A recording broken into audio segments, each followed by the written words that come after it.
biografi seorang Martin Luther. Martin Luther, seperti yang kita kenal, dia merupakan adalah seorang tokoh reformasi Kristen yang paling berpengaruh. Martin Luther lahir pada 10 November 1483 di Eisleben, Mansfeld Country, wilayah Kekaisar Roma Suci. Seorang putra dari pasangan Hans Luther dan Margaret Lindemann. Orang tua Luther sendiri merupakan petani, walaupun ayahnya yang tadi bernama Hans itu menemui kesuksesan dalam bidang pertambangan. Hans sangat menginginkan yang sangat tinggi kepada anaknya ini bernama Martin Luther untuk menjadikannya seorang pengacara.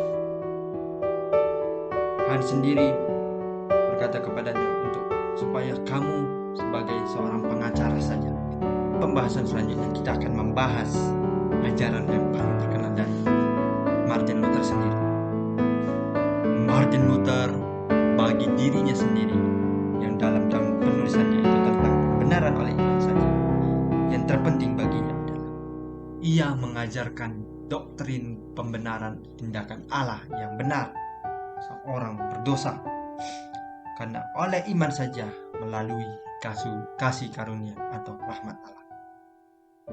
Bahwasanya keselamatan atau penebusan itu datang dari suatu anugerah dari rahmat Allah yang kita capai melalui iman semata dari Yesus Kristus sebagai Mesias kita, juru selamat kita.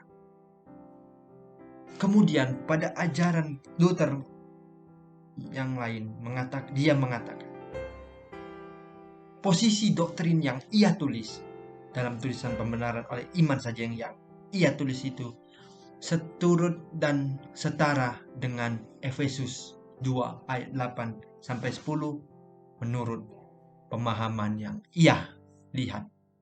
Dan dia juga menentang ajaran politik atau ajaran Katolik yang memandang tindakan benar orang percaya dilakukan oleh kerjasama dengan Allah. Tetapi baginya kebenaran demikian bukan sekedar berasal dari Kristus, tetapi sebenarnya adalah kebenaran Kristus diperhitungkan kepada umat Kristen melalui iman. Kemudian kita akan membahas mengapa Martin Luther menolak untuk mencabut 95 dalil yang ia buat.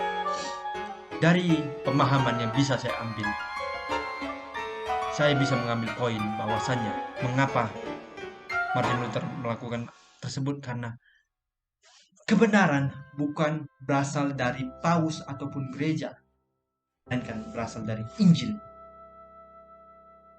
Dan juga hanya Tuhan yang bisa menghapus dosa kita, bukan gereja ataupun paus. Kita sadar bahwa Tuhan telah rela mengorbankan dirinya demi menghapus dosa kita dan mengorbankan dirinya di atas kayu salib sana demi menyelamatkan umat manusia yang ia ciptakan dan ia kasih. Jadi acuan yang paling penting menurut Martin Luther adalah kebenaran Injil, bukan melalui gereja ataupun paus.